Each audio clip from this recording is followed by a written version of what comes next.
are going to continue our lesson that we tackled last week, which is the farm animals. Say it. Farm animals. Very good.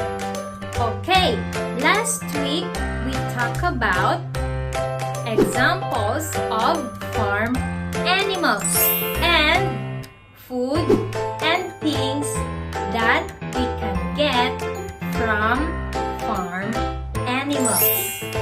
So now, let's proceed to what are the foods that farm animals eat. Let's go first to the pig. Pig eats feeds. Pig eats feeds.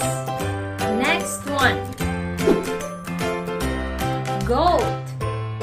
Goat eat grass. Goat eat grass. Next one. Duck. Duck eats worms. Duck eats worms. And the last one is horse. Horse eats hay. Horse eats hay. Good job, kids. Okay, now, how can they help us?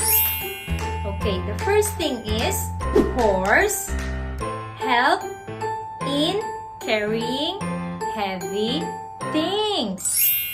Horse helps in carrying heavy things. Next one. Dog. Dog helps guard the farm. Dog helps guard the farm. Next one. Cow. Cow gives us milk. Cow gives us milk. And the last one is chicken. Chicken lays egg for selling. Chicken lays egg for selling. Okay, kids, that's all for today. See you next time. Goodbye.